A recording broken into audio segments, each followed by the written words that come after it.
may nais manalangin kasabay ko para hindi kayo makadistract din sa katabi nyo na gusto rin mag-pray kung may mga pinagdadaanan sila. Huwag na lang tayo gumawa ng bagay na madidistract or ano, dahil igalang natin ang Panginoon Diyos. Kahit ako, hindi nyo na lang ako galangin dahil ako yung nananalangin. Yung pinapanalangin na lang natin or pinanalangin na lang natin. Amen. Kaya tayo po yung manalangin. Amang banal na nasa langit, maraming salamat sa magandang araw na ibinigay mo sa bawat isa ng mga anak mo. Salamat, Panginoon, sa mga anak mo na nakarating dito sa bahay panambahan na ito, Panginoon. I-ready mo ang heart nila, Panginoon, sa message na maririnig nila ngayon at maging baon nila ito panlaban sa lahat ng gawa ng kaaway sa mga susunod na araw, Panginoon. Maraming salamat, Panginoon, sa iyong mga nailuklok mula sa pinakamataas hanggang pinakamababang antas, Panginoon. Ikaw po ang manguna sa mga buhay nila or sa mga dapat nilang gawin upang mapamunuan kami ng maayos, Panginoon. Gayon din sa mga iyong lingkod, Panginoon, na si Pastor B, Pastor Telly, Brother Johnson, Pastor Randy, Tito Hill, Panginoon. Bigyan mo pa sila ng mahabang buhay upang makaabot pa sila ng mga unbeliever na makilala ka, magkaroon ng personal na relasyon at ma-save ang kanilang soul, Panginoon. Maraming salamat, Panginoon, sa buong linggong nagdaan, sa lakas na ipinahiram mo sa amin, sa buhay na ipinahiram mo sa amin.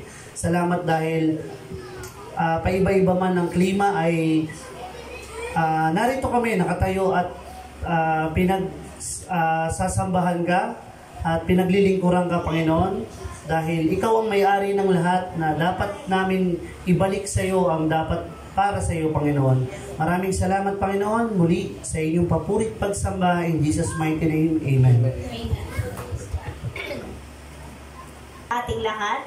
Amen po ba? Amen. Palakpakan po natin ang ating Diyos na buhay. Nagagalak po ba tayong magkita-kita muli? Amen. Tingnan nyo ang inyong katabi. Mukhang masaya ba yan na nakikita kayo? Mukha lang. Amen po, hindi ko alam. Amen po.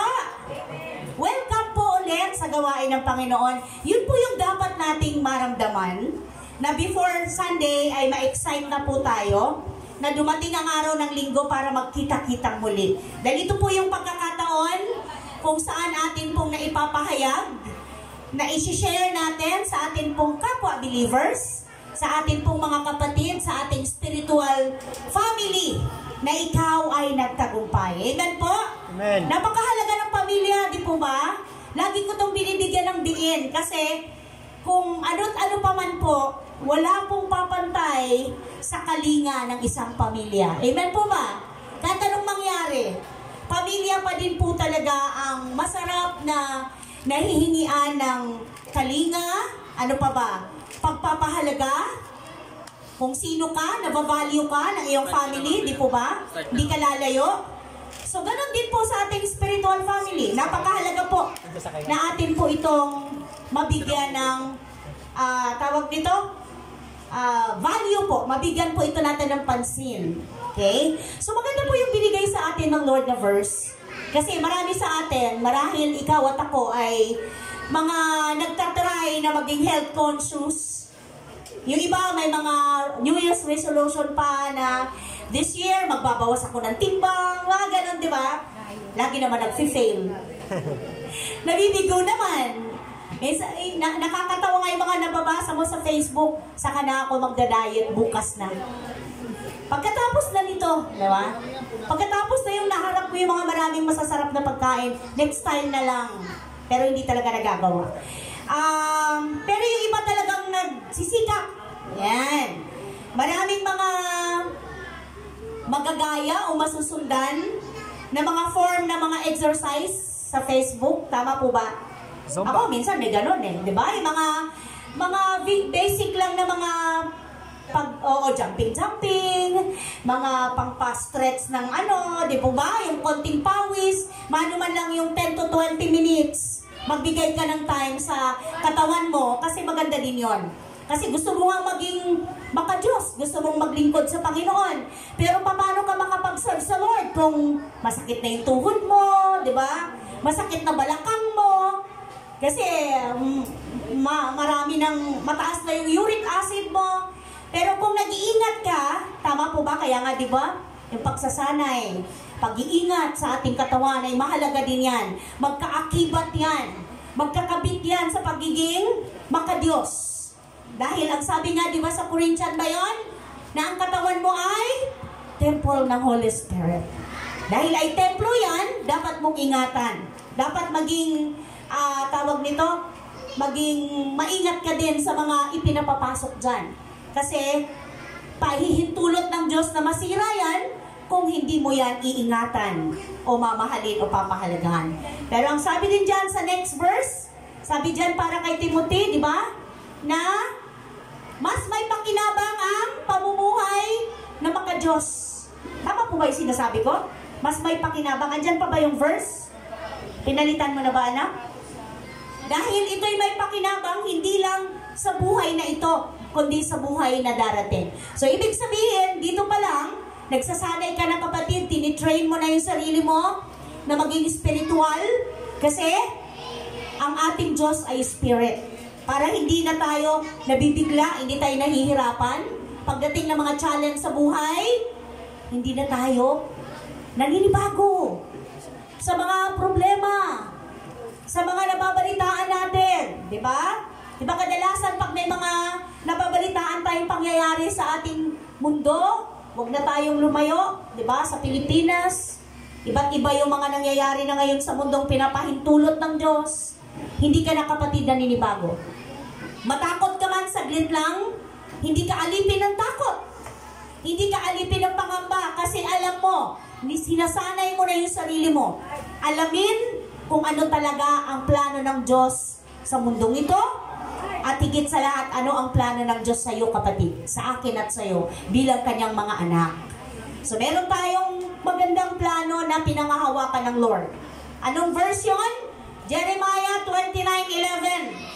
Diba, pinangahawakan natin yung katotohanan na merong planong maganda ang Diyos sa atin, hindi lang sa ngayon, kundi sa ating future. Maganda. Diba, lahat tayo nagsisikap para sa ating future. Pero kapatid, higit na pinaghandaan na ng Lord ang future mo. Kaya dapat mong ipagkatiwala sa Diyos ang lahat. Amen po ba? Amen. So wag po tayo mag-alinlangan, wag nating sayangin yung chance na nakakapag-explain tayo ng mga verses na ibinibigay sa atin kasi dito tayo natitrain. Nasasanay tayong mag-share ng gospel. Hindi tayo naninibago kundi magkakaroon na tayo ng lakas, ng loob, ng tapang, dahil dito pa lang sa church, train na train ka na mag-share, mag-explain. Amen po? Kaya maraming takot mag-share ng gospel of salvation kasi hindi nila alam kung paano. Kaya nga ito yung binigay sa akin ng Lord na i-train kayo tuwing Sunday. Kaya nga ba, hindi na ako nagtatawag. Kung ibabalik ko dati yung kailangan lahat tawagin, naku, baka mabagot na kayo at ayaw nyo na po. Pero kailangan po yon, lalo na sa mga bata natin, sa mga youth. Kasi dito kayo masasanay. At para din naman sa inyo yan, mga kabataan. Alam nyo ba, pag marami kayong word sa heart ninyo, yan po ang maglalayo sa inyo sa kasalanan. Yan po ang magbibigay sa inyo ng tapang na labanan, lakas, tibay, na labanan ng mga temptation. Hindi kayo basta-basta madadaya. Hindi kayo basta-basta matutukso.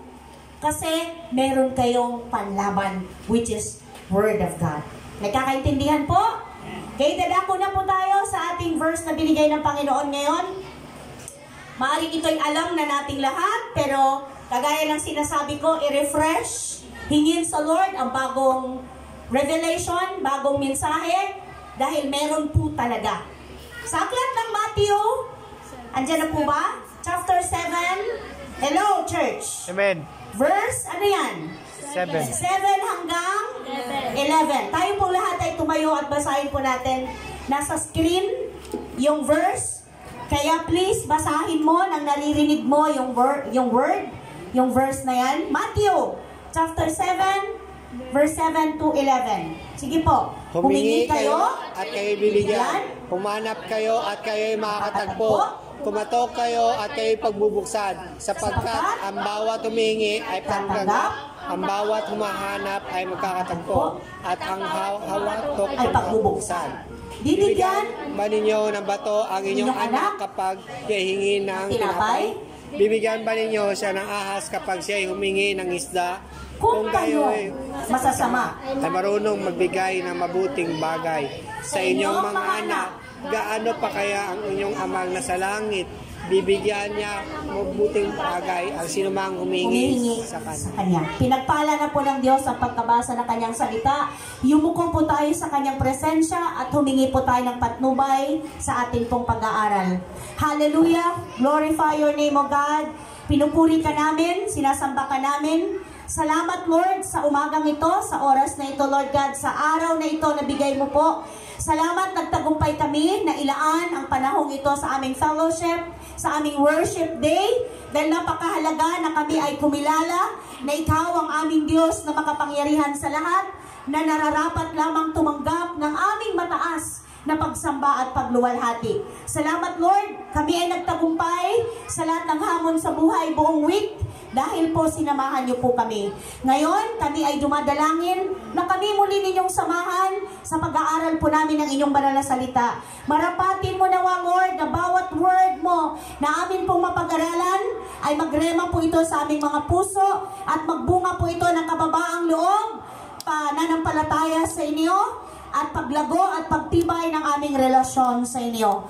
Hinahayaan po namin ang banal na Espiritu na sa amin magturo, magbigay sa amin ng karunungan, higit sa lahat ang power, Lord, anointing power of the Holy Spirit, nang sa gayon po maintindihan, maunawaan po namin ang bawat salita mo, ang bawat mensahe mo, at higit sa lahat, Lord, amin po itong maisakabuhay. Marami pong salamat, Lord God, sa buhay ng iyong mga anak na narito ngayon. Ang dalangin ko po, katagpuin mo po ang bawat isa. Kilala mo sila ng higit kanino paman, batid mo ang kanilang mga daing, ang kanilang mga pagsusumamo. I pray na bigyan niyo po sila ng katatagan at tibay na pananampalataya sa iyo. Use me, Lord, mightily, powerfully, and effectively for your glory. Hayaan mo na ako'y maging alulod at daluyan ng pagpapalang espiritual. Sa iyo lamang ang mataas na papuri. Ikaw lamang ang maitanghal at mabigyan ng karangalan sa aming mga buhay. Itinatakwil namin at itinataboy lahat ng gawa ng kaaway, lahat ng bagay na magiging sagabal, magiging hadlang upang kami yung pagpalain espiritual. In Jesus' name, hindi namin pinapayagan. At thank you, Lord, sa power ng name mo sa aming mga buhay. Thank you, Lord, sa power ng word mo, Panginoon. Naniniwala kami may gagawin ka po sa aming mga buhay ngayon. In Jesus' mighty name, everybody say, Amen. Amen at Amen. Praise God. Makaupo na pong lahat. Paulit-ulit bang po natin basahin yung word. Naniniwala po ako na lagi itong merong bagong revelasyon. Tama. Ito ay laging merong ginagawa sa buhay natin. May mga pagkakataon, ay alam ko na yan. Ay kabisado ko na yan. Salamat. Dahil alam mo na at kabisado mo na. Pero pwede kang pumikit at Lord, thank you na refresh mo ako ulit sa word mo. I pray sa bagong mensahe at turo mo ngayon sa akin. So ang kinakailangan lang, puso na handang i-correct ng Diyos, puso na bukas para sa kanyang pagtuturo, dahil ulat higit sa lahat, ang banal na Espiritu kailanman ay hindi nagkukulang sa atin. Amen po? So mahalaga po na bawat isa ay mapaalalahanan na tayo po ay binibigyan ng Diyos ng kalayaan, ng privilege, na anumang ating mga burden ay ipagkatiwala natin sa Kanya. Ang sarap isipin na higit na may concern ang Diyos sa iyo. Amen po ba? Lahat tayo, especially nanay, napakaraming concern niya. Tama? Ang heart niyan puro sa pamilya. Baliwalain na ang sarili. Saka na, pamilya muna. Tama po ba? Ang tatay gayon din naman. Pero mas mabigat ang responsibilidad ng nanay, mga kapatid, aminin nyo na. Salamat! Dahil tayo mga nanay, binigyan ng mataas na antas ng kakayahan upang gampanan ang mga bagay na ipinagkatiwala sa atin ng Diyos. Salamat po sa Panginoon na meron tayong mga nanay na may takot sa Panginoon. May mga nanay tayo na may pananampalataya sa ating Diyos na buhay. Mapalad ka, kapatid. Kung meron kang asawa, meron kang ina, na merong relasyon sa Diyos. Dahil unat sa lahat, ang priority niyan, ang inyong kapakanan na ilalapit niya sa Diyos na buhay. Amen po ba? Kaya lagi mong ipagpasalamat ang iyong nanay. Lagi mong ipagpasalamat ang iyong partner. Dahil paglabas mo sa tahanan, pinapanalangin ka niyan. Amen? Amen. Mga nanay na may takot sa Diyos, naglalabayan ng mga damit ng anak, naglalabayan ng damit ng kanyang kabiyak, ipinapanalangin. Nagluluto ng mga pagkain para sa pamilya, pinapanalangin. Kaya mapalad. So, ang sabi dito ni Jesus, humanap kayo, humingi kayo, at kayo bibigyan. Humanap kayo at kayo'y makakatagpo. Kumatok kayo at kayo'y pagbubuksan. So, malinaw na may gagawin ka, kapatid. Hindi ka mag-iintay porket alam mo na ikaw ay anak ng Diyos. Yes. Hindi ka mag-aantay na ala si Juan Tamat na babagsak sa harapan mo ang pangangailangan mo. Meron kang part na gagawin. At sigurado ako, sa lahat ng anak ng Diyos sa Grace from Heaven Church, ang lahat ng part natin ay ating ginagawa. Amen po ba? So sobra-sobra na nga, wala nang pahinga, no? Mali din yun. Kasi binigyan tayo ng 24 hours. Paano natin ginagamit? 8 hours to work, 8 hours to rest. Asan yung 8? Kanino na pupunta? Kayo na po ang sumagot. Amen po? So napakahalaga, yung balancing buhay. Dahil yun ay nakalulugod sa ating Diyos. Huwag natin kaligtaan na lahat ng ating ginagawa, nag-aani tayo pagdating ng araw. So, ang sabi doon sa ating verse ngayon, pinamagatan ko pong, your Father, tama po ba? Give good gift. Ang ating Ama sa Langit, walang ibang hangad yan, walang ibang magandang plano yan. Nasa plan na niya, nasa master plan niya, ang bigyan tayo na napakahalagang regalo. Sabi nga doon sa verse, kung ang kanyang anak ay hindi niya ipinagkait. Amen po ba? Yung ba kayang mga simpleng pangangailangan mo, simpleng pangangailangan ko araw-araw ang ipagkakait niya? Ang kanyang kaisa-isang anak na, hindi niya ipinagkait sa atin eh. Tama po ba? Binigay niya para tayo ay magkaroon ng kaligtasan. Kaya ang sarap balik-balikan ito eh. Sa Matthew, meron talaga itong na word na may impact sa'yo. Na sabi niya doon sa next verse pa, sa 7, kung ipagpapatuloy natin, sapagkat ang bawat humihingi ay tatanggap, ang bawat humahanap ay makakatagpo, at ang bawat kumakatok ay pagbubuksan. Totoo nga naman. Bibigyan ba ninyo ng bato ang inyong anak kapag siya humihingi ng tinapay? Wow, oo nga naman, ano po. Pag humingi nga ang anak ng tinapay, may kasama pang drinks eh. Diba? May kasama pang, ano pang gusto mo anak? O, diba? Palaman. Oo, diba? Palaman. Yes, palaman. Diba? Ay mga bata ngayon, nako, hindi mo pwedeng bigyan ng tinapay na matabang. Kailangan matamis. Diba? Hindi yan tatanggap. Kaya nga nauso yung mga cupcake na yan. Nauso yung mga tinapay na may mga palaman at tsokolate. At ano yung mas sikat? Donut. Sobrang tamis, di po ba? Pag sinabing tinapay, hindi na basta tinapay na buns or pandesal. Gusto ng mga bata? Takadiyan, sabi ni Toton. So, donut po yun, donut. Okay, so sabi dito, kapag bibigyan ba ninyo ng ahas, siya ng ahas, kapag siya humingi ng isda, nga naman. So, ang ahas ay sumisimbolo ng mga bagay na nakaka-harm. O, di ba? Mga bagay na pwedeng nakakasugat. Hindi tayo mga nanay napakaingat natin. Binubusisi natin kung anong pwedeng hawakan ng ating mga anak. Tama po ba? Huwag yan. Masasaktan ka, masusugatan ka. Kaya nga tinan mo si Sister Sally. Talagang hindi pa siya nakagraduate. Ganun po talaga. Pagkatapos sa anak, apo naman. At blessing yan. Dahil binigyan tayo ng Lord ng mga apo habang ikaw ay malakas pa. Amen po? Then may time na ang 80, 90 ka na, saka ka lang nagka-apo, gustuin mo mang alagaan o iparamdam sa apo mo kung paano mo inakalang ang iyong anak, ay hindi mo na magawa. Paano? Ugunugod ka na eh. Kaya blessed tayo. Amen po ba? Hello mga grandma. Praise the Lord. So Salamat sa Diyos sa mga lalakas pang tuhod, kaya pang magbuhat ng mga apo. Okay, so sabi dito, bibigyan niyo ba siya ng ahas kapag siya humingi ng isda?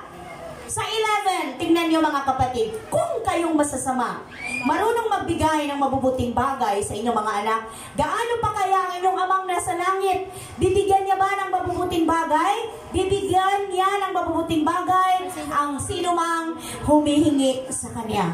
Kapatid, maaring masasabi mo, bakit ako ang tagal ko nang humingi? Wala pa rin hanggang ngayon. Hindi lahat ng hinihingi natin ay agad-agad ibinibigay ng Diyos. So may mga pagkakataon na tinitest ng Lord ang iyong patience, higit sa lahat ang iyong faith, ang iyong pagtatrust sa Kanya. Kaya nga ba, sa pag-aaral natin ngayon, may mga 3 bagay tayong makikita. At ang batayan ng pagtugon ng Diyos sa atin pong pananalangin, dahil ang sinasabi dito ng Lord na humingi or ask, humanap, seek, kumatok ka or knock sa English, di po ba? Ito ay nagsasalarawan sa isang salita lang na maging perseverance tayo in prayer. Nandun sa atin ang palagiang pag-pray, paglapit sa Diyos, pagtatrust natin sa Panginoon, dahil dito nababase ang pagtugon ng Diyos. Dito mababase kung paano tayo makakasumpong sa ating hinahanap, at kung paano tayo makakatanggap pag tayo humingi, at kung paano bubuksan ng Lord ang door and window ng heaven pag tayo po ay kumatok sa Kanya. So kapatid, kung hindi mo pa nagawa, kailangan mong gawin yung exercise, yung faith mo sa Lord. Meron po ba dyan yung mga katiyakan na bagay na ibinigay sa atin ng Panginoon? Number 1, ito po yung dito naka-base ang Lord. Ano sabi po? Ito po yung basihan. Okay. Dito tayo magbe-base kung paano natin matatanggap ang ating inihingi sa Lord. Kapatid, ang sabi diyan, seeking first the kingdom of God. Mahalaga po. Alam natin yung verse. But seek ye first the kingdom of God and His righteousness, and all these things, kabisado mo, shall be added unto you. Nakakalimutan mo yung righteousness. Yung kingdom, andun ka. Lagi kang proud sa sarili mo. Nagbibigay ako ng time sa Lord. May prayer ako. May time pa nga dyan. Nagpa-fasting ako. Pero kumusta po ang righteousness mo sa harapan ng Lord? Sabi nga kanina, mas may pakinabang ang pamumuhay na maka-Diyos. Meaning, kailangan mo rin examinin, tingnan ang pamumuhay mo sa harapan ng Panginoon kung ikaw nga ba ay righteous sa harap ng Lord. So, hindi mo natin kaya, ni sino man sa atin, hindi kayang maging righteous kung wala ang tulong ng Panginoon. Totoo po yan. Hindi natin kaya. Pero ang sabi ng Lord, I can do all things through Christ who give me strength. Malinaw po yun, na kapatid, kaya mo makakaya ang lahat dahil sa lakas at tapang na ibibigay sa iyo ng Lord. Sa aklat ng Matthew, kaya huwag kayong mag-alala, sabi niya po ba, 6:31 to 33, na baka kayong kapusin sa pagkain, inumin o damit. Hindi ba na mga hintil ang nababahala tungkol sa mga bagay na ito? Alam na ng inyong Ama na nasa langit na kailangan ninyo ang lahat ng ito. Ngunit, higit sa lahat, ay bigyang halaga ninyo ang kaharian ng Diyos at ang pamumuhay ng ayon sa Kanyang kalooban, at ibibigay niya sa inyo ang lahat ng bagay na ito. Marahil may magsasabi, wala akong problema in terms of need sa bahay. Meron ako nito, pero kumusta ang heart mo? Kumusta ang mind mo? Kumusta ang relasyon mo sa kapwa mo? Kumusta ang relasyon mo higit sa lahat sa Diyos? Amen po? Kasi merong napaka-apaw-apaw ang blessing material, pero wala pong peace sa loob. Hello? Salamat sa Diyos kasi ang Lord hindi nagkukulang. Blessed ka sa material, blessed ka sa spiritual, at yun yung kalooban ng Lord. Di ba pangako niya sa John 10:10? Naparito ako upang bigyan ng tupa ng buhay na ganap at kasiyasiya. So, hindi niya nais. Nasagana ka nga sa mga bagay na makamundo, kapatid, pero wala ka namang kapayapaan. Wala ka namang kapunuan, wala ka namang contentment, di ba? So ang sarap na okay lang, sapat lahat. Higit sa lahat, may peace ako sa Lord, may assurance ako anytime. Wala akong dapat, hindi ako naaalipin ng pag-aalala, pag-worry, pagka may nababalitaan akong sumabog na bulkan, di ba? Pag lumindol, totoo na mangyayari sa atin, yung the big one. Pag-pray natin na tayo po ay maging handa sa bagay na yan, kung kailan din natin alam. Pero panay-panay na ang mga lindol na kung saan-saang lugar, di po ba? Yan ay patunay na yung mga nakasaad sa scripture ay nagaganap. So kung hindi ka puno ng promise ng Lord, wala kang kapayapaan. Puro takot, paano na kaya yung anak ko habang nasa school? Paano na kaya ang asawa ko habang nasa trabaho? Di po ba? Paano na kaya yung mahal ko sa buhay na malayo? Wala kami. Di po ba? Maraming nangyayari dyan, marami kang napapanood at posibleng mangyayari. Na pag may mga trahedya, may mga kalamidad, natural na kalamidad na nangyayari, hindi kayo buo. So anong panlaban mo? Anong meron ka? Panatag ka kahit mangyari yon. Dahil alam mo, hindi pababayaan ng Diyos ang bawat isa sa atin. Amen po ba? May peace ka. May assurance ka, katiyakan ka na ang Lord, pangako niya, tutuparin niya. Hindi ka mabibigo kahit kailan. Nadidistract po tayo, naaagaw ng kaaway ang ating focus sa pangako ng Diyos pag atin pong madalas na pinapakain ng ating flesh. Pag mas marami tayong time sa ating gadget, mas marami tayong time sa ating pakikipagkwentuhan sa tao na walang kinalaman sa spiritual na bagay, tandaan po natin at pansinin, nawawala na unti-unti yung interest at gana mo sa mga bagay na spiritual. Pero pagka kumampyo ka at ibalik mo yung sarili mo, wait, kailangan, may binigay akong time sa bagay na ito, mas bibigyan ko ng time yung spiritual. Kasi mahalaga ito. So, ang sabi dito, huwag kayo mag-worry. Huwag kayo mag-alala. Huwag kayo mabagabag, sabi ng Panginoon. Dahil yung mga ganyang nag-aalala, ginagawa yan ng mga pagano. Hintil sa ibang word. Ano ibig sabihin nun? Mga hindi naniniwala na may Diyos na makapangyarihan. Tayo ay kabilang yan. Nung hindi pa tayo nakaunawa sa sinasabi ng Scripture, ng Word of God. Pero nung naliwanagan ka ng kapatid, alam mo na sa puso mo na may Diyos na buhay na nakatingin sa'yo. Amen po? Alam mo sa puso mo na ang salita niya ay may magagawa. Maari ang mga sitwasyon na nakikita natin, limitado ang magagawa ng tao. Limitado ang maitutulong ng tao. Pero sa Panginoon, hindi mo kayang limitahan ang pagkilos niya. Amen po ba? Hindi mo pwedeng limitahan ang paggalaw ng Diyos sa iba't ibang kaparaanan. Dahil kung sa tao ay imposible, sa Diyos walang imposible. Kaya niyang baguhin ang pananaw mo, kaya niyang ayusin ang pamilya mo, kaya niyang itama ang buhay mo kung ikaw ay totoong magsusurrender sa Kanya ng 100%. So wala na pong ititira dapat lahat dahil alam na nga natin na higit na alam ng Lord ang iyong bukas, ang iyong susunod, ang iyong nakaraan, alam niya rin. So wag mo nang balikan yung nakaraan. Di ba anong sabi ni Apostle Paul? Ang ginagawa ko ngayon, limutin ang nakaraan at harapin ang hinaharap. Kung anong meron ngayong pasalamatan, ipanalangin na maging mabuti kang katiwala, ipanalangin na maging mabuti kang tagapangasiwa, at masumpungan ka ng Diyos na mumuhay ayon sa Kanyang kalooban. At kapatid, hindi ka mabibigo. Hingin mo sa Lord na tulungan ka. Kaya sabi ng Lord, paghariin ninyo ang higit sa lahat, ang Diyos, na mamuhay kayo ng matuwid sa Kanyang banal na harapan.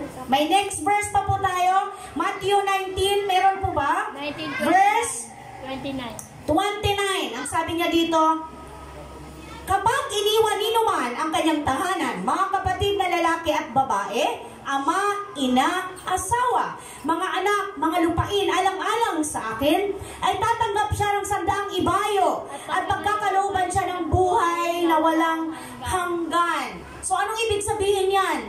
Iwanan ko lahat para lang sumunod sa Lord? Ay, iwanan ko na pala asawa ko? Hindi po. Ang ibig pong sabihin nito, mas priority mo na ang Diyos kaysa sa kanila. Hindi sila ang magiging sagabal para ikaw ay magpatuloy sa iyong relasyon sa Panginoon. Kasi may mga bagay dyan na maririnig mo, ay, hindi po ako nakapag-church kasi hindi ako pinayagan. Although, may mga i-consider ka naman. Unbeliever pa ang husband mo, unbeliever pa yung wife mo, kinukuha niya pa, mo pa yung kanyang simpatya, pero kapatid, merong ibang paraan.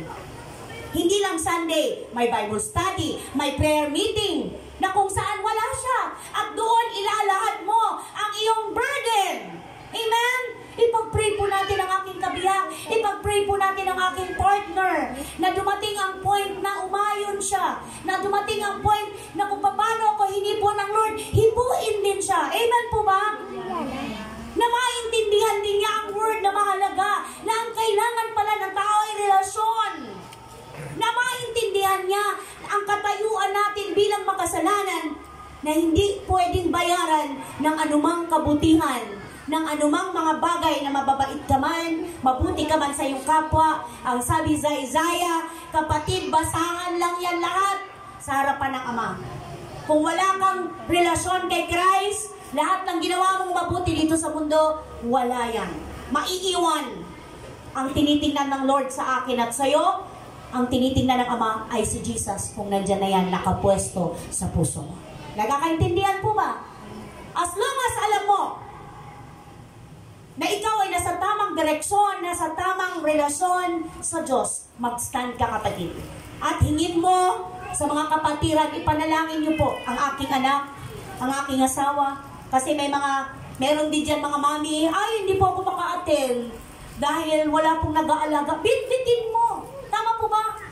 Bless yung mga batang yan. Akala nyo lang yan, ay, hindi ko po dinadala kasi disturbo. Kapatid, hindi yan disturbo. Alam nyo ba, na dyan nagsisimula at napaka malapit sa heart ng ating Lord ang mga bata. Merong insidente doon na nung lumapit yung mga bata kay Jesus, sabi nila, di ba, sa mga alagad, sinasaway nila, pinapalayo, ano ba kayo? Distraction kayo, huwag niyong guluhin ang Lord, nagtuturo. Pero nang sabi ng Lord, wag! Hayaan niyong lumapit sa akin ang mga bata, sapagkat ang paghahari ng Diyos ay nasa mga bata. Di ba? Kung hindi kayo magiging tulad sa mga bata, hindi kayo paghaharian ng Panginoon. Isipin niyo yun, ano bang katangian ng isang batang meron? Bakit gusto ng Lord na maging katulad tayo ng isang bata? Ano bang meron ng isang bata, kapatid? Mapagpatawad. Mapagpatawad? Ano pa? Masaya. Masunurin, amen? Masaya. Ano pa? Ano meron ng isang bata? Malambing, okay? Oo. Napapansin niyo yung bata kahit pinalo mo na? Maya-maya pag humubay, yayakapin ka, di ba? Hindi mapagdamdam. Pansinin niyo yung partner niyo, makarinig lang yan ng salitang masakit. Nako. Isang linggo kang hindi kakausapin yan. Tama ba? Makarinig lang yan ng hindi gusto ng kanyang tainga. Nako, tikisan blues na. Di ba? Talikuran ng talikuran. Di ba? Pero ang isang bata, kahit pagalitan, lalo na't Kristiyano ka, upuan mo yan, ipaliwanag mo, bakit kita pinalo? Tama? Bakit kita pinagalitan? Maya-maya, kikis na yan sa'yo. Di po ba? So gusto ganon ang gustong mangyari, o gusto ng Lord, na ganon ang ating tayo maging isang bata. Na maya-maya naglalambing ka sa Panginoon, although pinaparanas ka ng Lord ng mga hardship sa buhay, in spite doon, nandun pa din, Lord, maraming salamat. Sa kabila ng mabigat na trials, hindi mo ako iniwan. Amen po ba? Lord, naranasan ko ang comfort mo. Lord, naranasan ko ang katapatan mo. Dahil inaamin ko, kaya ako ganito ngayon, dahil na rin sa kapabayaan. Amen po ba? At mas gusto ng Lord yon, yung marunong kang kumilala kung bakit ka nariyan, kapatid, sa kalalagayan mong yan ngayon. Dahil mas madali sa Lord na abutin ka kasi meron kang pag-amin. Hello! Di ba number one? Na gustong-gusto ng Lord ang heart niya, yung marunong tayong kumilala ng ating pagkakamali. Yung hindi tayo nagmamalaki, pambiro naman Lord, oh, hindi ko to deserve eh. Diba ganun? Pambiro naman Panginoon, oh, kung kailan naman, di ba? Kung kailan naman ako sumunod sa iyo eh, bakit naging ganito ang buhay ko, no? The more na ikaw ay nagsisikap lumapit sa Diyos. Ihanda mo na kapatid ang sarili mo. Dahil nandun lahat ang test ng Lord. Trials, pero masarap. Dahil sa testing and trials na yan, naroon ang kamay ng Diyos. Naroon ang katiyakan, panatag ka, na kaya mo yan. Dahil kasama mo ang Panginoon. Amen po ba?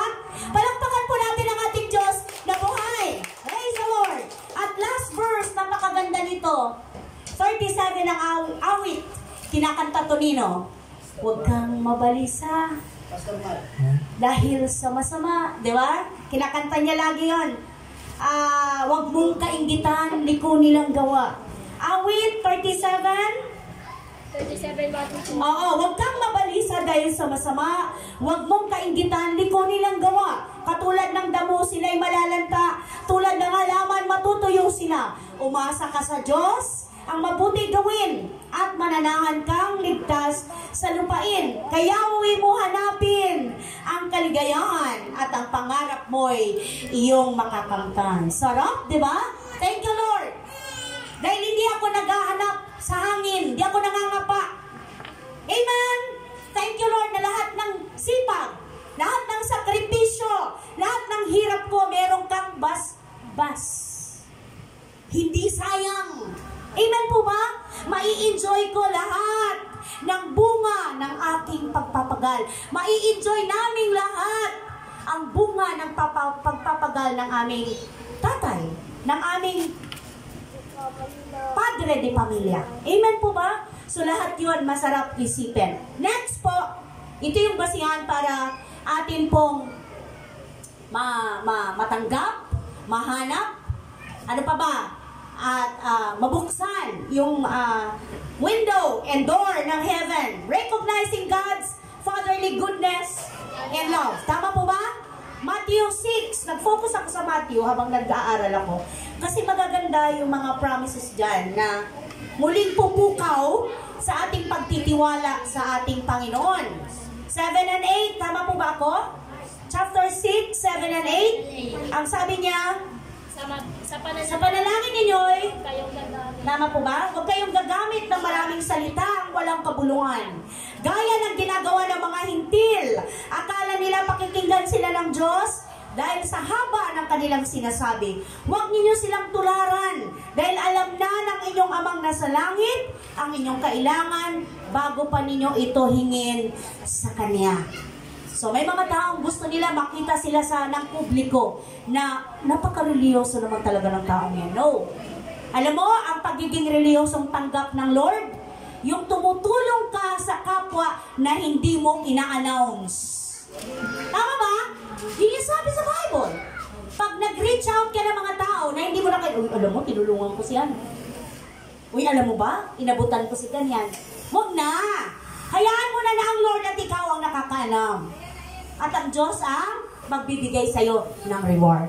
So sabi ng Lord, hindi ko kailangan ang marami yung chat-chat dahil alam ko na kung ano ang kailangan niyo. Mas gusto ng Lord yung taimtim, tao sa puso, yung tipong kulang na lang hawakan mo yung puso ng Panginoon. Dahil sa iyong mahigpit na pagtitiwala na siya lang ang may magagawa sa sitwasyon mo. Amen po ba? Amen? Dumating na po ba kayo sa puntong yan? Na halos tigain mo na halos lahat kung pwede lang makita mo, luluhod ka, di po ba, yuyuko ka, ano pa ba ang pwede mong gawin para maramdaman mo lang na nakikinig ang Diyos sa'yo. Dahil kitang-kita ng Lord ang iyong mga pangangailangan. So huwag kang mag-alinlangan, kapatid. Andoon lagi ang Lord, ang kanyang pakinig.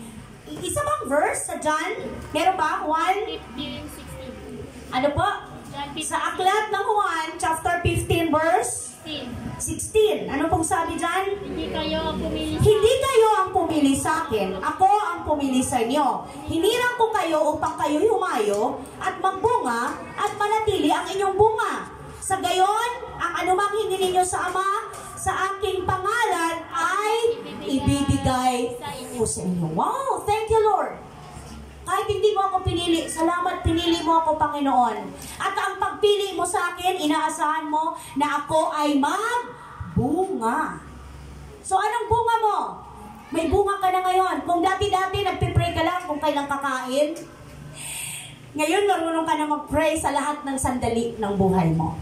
Kahit naglalaba, tama? Naglalakad ka, may nakita kang hindi ka nais-nais, may nakita kang gustuhin mo mang tumulong pero wala kang magawa, pinagpipray mo. Alam mo bang masigit na nakatulong ka? Amen? Wala kang magawa, pero nakita mo. Pero yung prayer mo, higit na may nagawa. Akala mo lang yon wala sa Panginoon. Counted yon, kapatid. Counted yon. Kaya, ang sarap balik-balikan yung promise ng Lord. Salamat, Lord. Hindi mo ako pinili, pero ikaw ang pumili sa akin. At lagi nating ipanalangin, Lord, tulungan mo akong magbunga. Magbunga ang aking pananampalataya sa iyo. Magbunga ang aking relasyon sa iyo. Magbunga ang aking trust sa iyo. Yung simpleng pagbibigay mo ng encouragement sa iyong kapwa, kapatid, bunga na yon. Yung simpleng hindi mo pagpatol sa panahon na kapatol-patol, hello? Bunga na yon. Bunga na. Bunga na ng iyong pananampalataya sa Diyos. Sa aklat ng Kolosas, meron pa ba, kapatid? Colossus 1. Meron? Aklat ng Kolosas, chapter ano yan? 1. 1, verse 9 to 12. Kaya mula nang marinig namin ito, patuloy namin idinadalangin sa Diyos na sana ipaunawa niya sa inyo ng lubusan ng kanyang kalooban sa pamamagitan ng karunungan at pangunawang kaloob ng Espiritu. Sa gayon, sabi ni Apostol Pablo sa taga-Kolosas, makapamuhay kayo ng karapat-dapat at kalugod-lugod sa Panginoon, sa sagana, sa lahat ng uri ng mabubuting gawa, at lalawak ang inyong pagkakilala sa Diyos. Dinadalangin din namin patatagin niya kayo sa tulong ng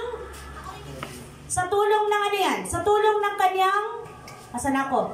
Dakilang kapangyarihan upang inyong matiis. Hello! Matiis na masaya at may pagtsatsaga ang lahat ng bagay. Lagi kayo. Amen. Maraming ipinapahintulot ng Diyos na nangyayari sa buhay natin na hindi natin inaasahan, na nabibigla tayo. Pero, kung tayo po'y matyagang nagpipray, may bungang pagtitiis na masaya ang lahat ng bagay sa ating buhay. Simpleng pagpila nga lang, nakakapiko na, di ba? Hello! Kaya nga nauso yung palakad kasi ayaw nating pumila. Kaya nga nauso yung palakasan at may kakilala sa loob kasi ayaw nating pumila, ayaw nating magtiis. Tama po ba?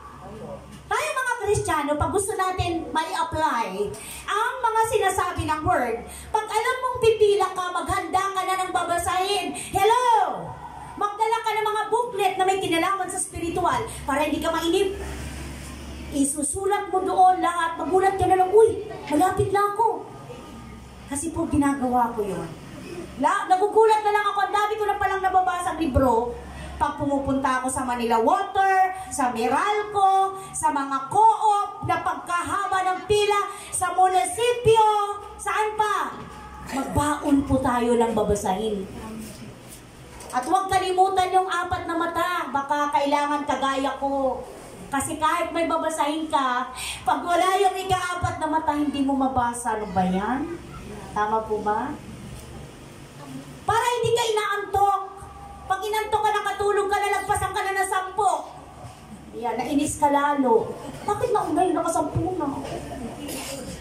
Diba? Tapos puro ka na reklamo, ano ba naman to? Ano ba naman yan? Pero pag meron kang pinagkakaabalahan, hindi mo namamalayan. Hello! Tama po ba mga kapatid ko? Yan, so maganda po yun. Maganda yun. Okay, so napaka-sarap pong paalala ng sa atin. Bilisan na natin. Number 3. Ito po yung base o basihan natin para tayo po ay makasumpong pag naghahanap, makatanggap pag humingi, at mapagbuksan tayo pag tayo kumatok sa Diyos. Praying according to God's will. Marami tayong pinagpipray kaya hindi natin natatanggap. Hindi yun ang kalooban ng Diyos. Sukat mo ba namang ipag-pray, kapatid? Matisod nawa yung kagalit ko. Maranasan niya nawa yung naranasan ko. Higit pa, Lord! Kasi para matuto siya. May ano pa no? Para magtanda siya to, Lord. Para maturuan siya conviction, hindi po tutugunin ng Lord yung prayer niya. Tapos, may hawak-hawak na papel, oh. Sorry pero napasa isip sa akin. Lord, mahabag ka, please. Manalo nawa ako. Lord, 1 taon na po ako nito, bakit wala? Ba't sila? Ang dami na Ba't daya naman, Lord, no? Hindi patas ang buhay, Lord. No. Tanggapin mo na sa mundo, hindi patas talaga. Pero sa Lord, laging patas. Amen? Huwag kang umasa, kasi yan ay sa mundo lang. Kapatid, hindi nagbe-bless ang Lord sa pamamagitan nun. Nagbe-bless ang Lord sa sipag mo, sa faith mo sa Kanya. Nagtitiwala ka may Lord ka Huwag ka dyan umasa. Kasi pag dyan ang galing yung pera mo, ang bilis maubos. Tama ako, mali? Ang biro naman, napakadamot mo naman, nanalo ka, di ka ba nang nag-treat? O, di ba? So, 1 taon mong inantay, naubos sa kakatreat. O, di ba? Naubos sa kakabigay. 1 taon mong inantay, malaki nga. Pero ano pala mo? O, di ba?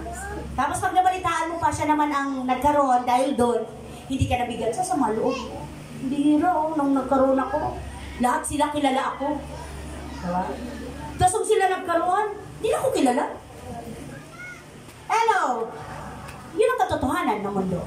Pero kapatid, tandaan natin, sa Diyos ka na lang magtiwala, wala kang lugi. Amen? Sa Diyos ka umasa, hindi ka mabibigyan. So ang sabi dito, ang pananalangin na ayon sa kalooban ng Diyos ay iyong matatanggap. Sabi ba dyan, kapatid, sa Marcos? Hello? Meron ba dyan? Anong sabi dyan? Sa Mark? Chapter, ano yan? 11:24. 11? Anong sabi? 24. Ha? 20? 24. Kaya't sinasabi ko sa inyo, ano mang hingin ninyo sa inyong panalangin, maniwala kayong natanggap na niyo iyon at matatanggap nga ninyo iyon.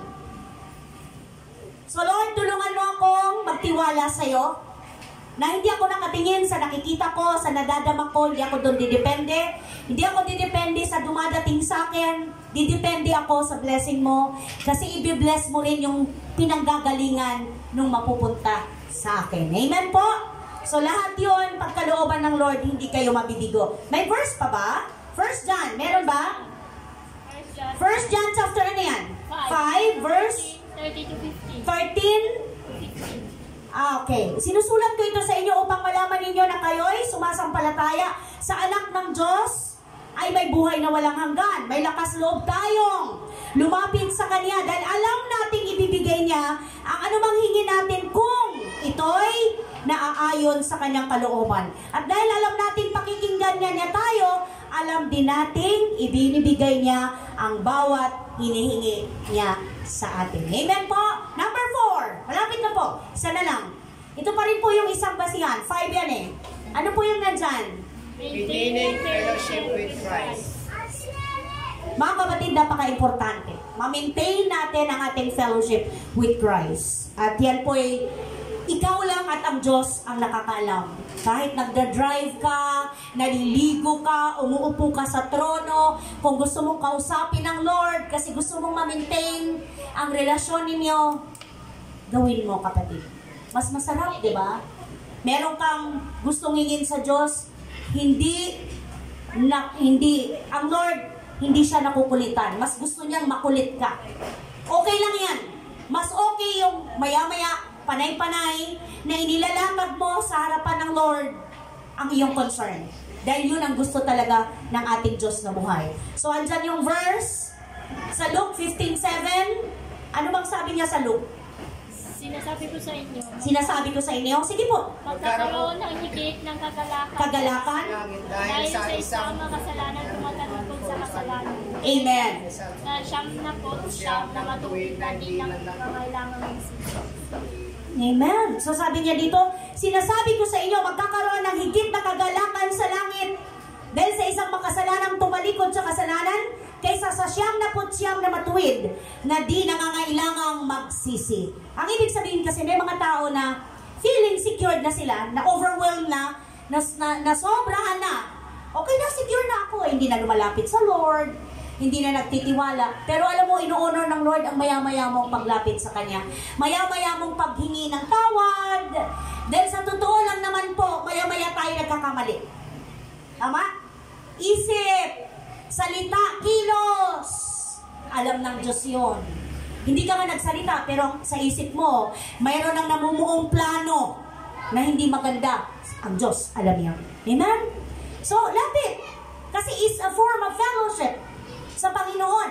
Pag ikaw ay mag-repent, pag ikaw ay tumawag sa Kanya, magsabi sa Kanya, maglahad sa Kanya ng lahat-lahat. Di ba ang sabi ng Lord, the Son of Man came to seek and to save what was lost. So naparito ang anak ng Diyos para iligtas at hanapin ang mga nawawala. Hindi niya kailangan yung mga mapagmataas na, Lord, mabait ako mabuti akong tao, Lord okay na ako kaysa sa Kanya. No. Lahat tayo, kailangan natin si Jesus. Amen po. Kailangan natin si Jesus sa lahat ng segundo, minuto ng ating buhay. Kaya tayo may hininga. Kaya tayo may lakas.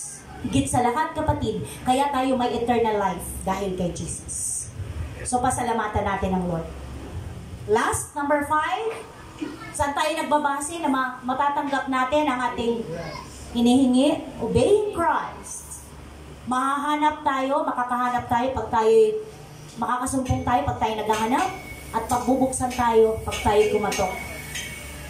Ang atin pong sikreto, kailangan nating laging sundin si Christ. Obeying Christ.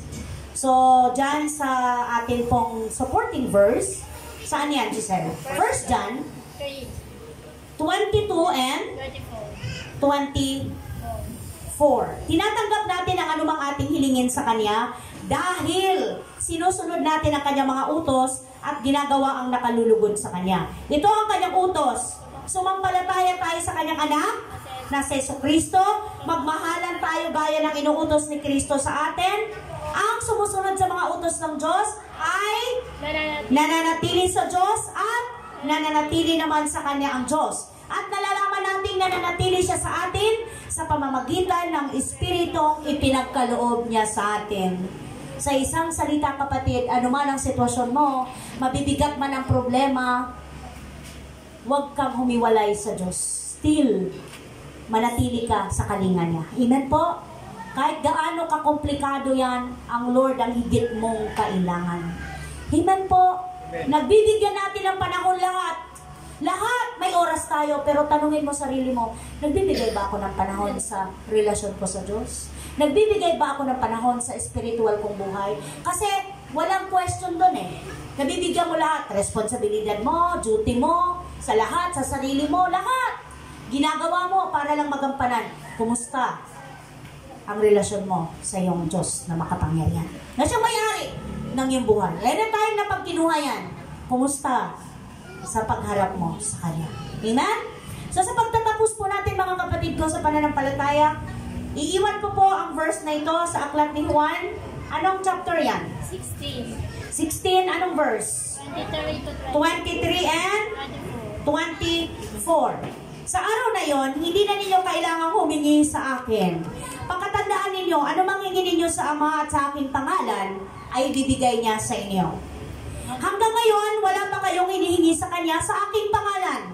Humingi kayo at kayo tatanggap upang malubos ang inyong kagalakan. Tayo po'y manalangin, yumuko po tayo.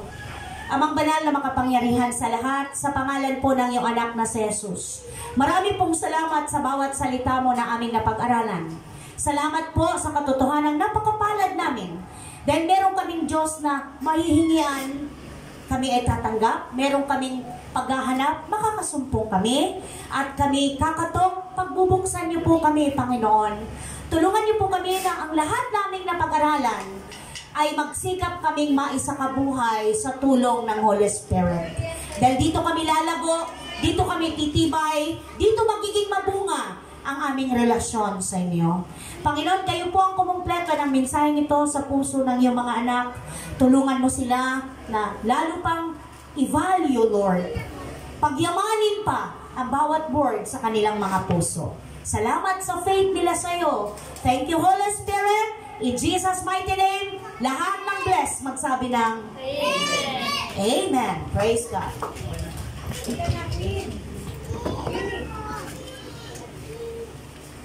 Po ay dumako sa ating pagbibigay. I-share ko lang po na about God is a God of multiplication. Sabi po sa John 6:9, here is a boy with 5 small barley loaves and 2 small fish, but how far will they go among so many? So, i-share ko lang po, hindi na rin po sa inyo naiiba yung story po ng yung miracle po na ginawa ni Jesus na nagpakain po siya ng 5,000 men. Sabi po dun sa Bible, 5,000 men. Ang binilang lang po dun sa head doon ay yung mga lalaki, pero hindi pa po sinama yung mga anak nila, tsaka yung mga babae. So, imagine niyo na lang po, for example, yung isang lalaki, nagdala po siya ng asawa at anak niya, or mga kamag-anak pa niya na mga babae din. So, hindi lang po siya talaga 5,000. Pwede din po siyang mga 25,000 or mas marami pa po doon. So, dito po pumapasok yung power po ni God as God of multiplication. Nung time na po noon, nung nakita po ng mga disciple na ang daming tao, tapos nagpanik po yung mga disciple na sabi nila wala silang ipapakain dun sa multitude ng mga tao na yon. At kahit pa daw na pumunta sila dun parang sa town, sa bayan, bilhin nila yung mga pagkain doon, hindi nila kaya pakainin yung ganun karami na tao. Tapos nagsuggest din yung isa pang disciple doon, alimutan niya yung pangalan niya. Sabi niya kay Jesus na paanahin niya, parang paalisin niya yung mga tao para bumili sila na yung bumili ng mga pagkain doon sa town. Tapos sabi ni Jesus nung time na yon na hindi, paupuin mo sila, tapos parang tayo yung magpapakain sa kanila. So yung mga disciple, nagpapanik sila na paano nila papakainin, yung pera na meron sila, hindi sasapat para pakainin yung ganong karaming tao. Pero nung time na yon, meron isang bata na ibinigay niya yung 5 loaves o yung 5 tinapay niya tsaka 2 fish na. Ayun yung nagamit para mapakain yung 5,000 na mga, or marami pang mga, yung multitude na mga tao. So, ayun po yung power po nung ating Diyos na sa kahit nakaperanggot po na yon ay nagawa po niyang i-multiply para mapakain o ma-bless yung marami pang mga tao. So, gaya rin po sa buhay po natin sa araw-araw, yung times po natin nakakaunti, dahil po si Lord ay nakatingin sa puso, gaya nung nakita ni Lord yung puso nung bata na yon, ay ganyan din po yung pagtingin ni God sa buhay natin. Yung kahit po naisip niyo na kakaunti lang tong pera ko, or ito na lang yung last na pera ko, pero ibinigay niyo po yan kay God. Kayang-kaya po ni God yan na i-multiply pa at i-bless pa tayo. Kasi nga po, gaya ng sabi niya sa Malakay chapter 3 verse 10, na subukin niyo ako at kung hindi ko bubuksan ang kalangitan, ang durungawan ng kalangitan, at pagpapalain kayo ng siksik diglig o maapaw walang sukat katulad yan. Kaya po, gaya po ng puso ng bata, tayo po ay magbigay.